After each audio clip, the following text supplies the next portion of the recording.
We all know the web is a visual place, right? But for a lot of people, it's not. It's an auditory experience. So, what happens when we forget to translate our images into sound? Well, that's when things get messy. I want you to try something. Imagine navigating a website, but only with your ears. A screen reader is telling you what's on the page. And what you hear is this: link, image, button, spacer.gif. It's just noise, right? Utterly confusing, totally unhelpful. It's like hitting a brick wall. So, what's this page about? You have absolutely no clue, do you? And that's not just a thought experiment. For millions of people, that is the internet. A silent web where all the important stuff is trapped inside pictures with no explanation. Well, today, we're going to learn how to give it a voice. All right, let's get into it. How do we fix this mess? It all boils down to one simple yet incredibly powerful idea.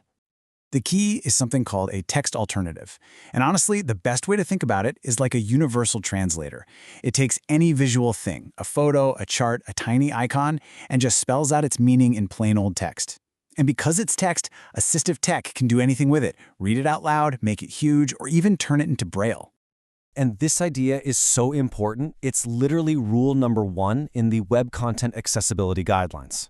Now, pay close attention to the most important 2 words here: equivalent purpose. This is huge. It's not just about describing what something looks like. It's about explaining what it does or what it means.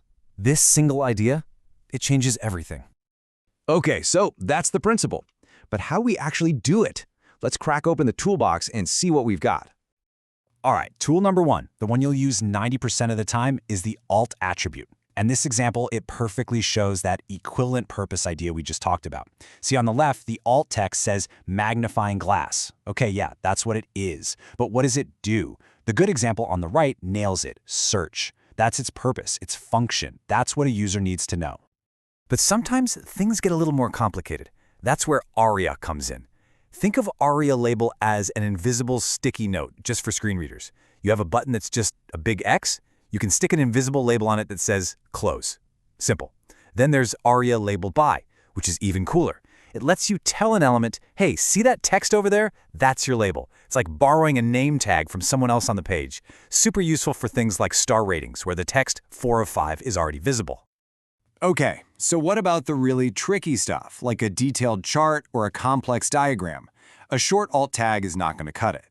There's a simple 3-step recipe for this. Step 1, you give it a short alt text, just to say what it is, like bar chart of October sales. Step 2, somewhere else, either right below it or on a separate page, you write out the full description, all the data, the whole story. And step 3, the crucial part, you connect the two. You make it obvious how to get from the image to that full description. So knowing what to do is great, but honestly, knowing what not to do can be just as important. So let's talk about the common mistakes, the traps that are so easy to fall into. We're going to hit the big 4. First, using totally useless placeholder text. Second, and this is a big one, not knowing how to tell a screen reader to just ignore an image.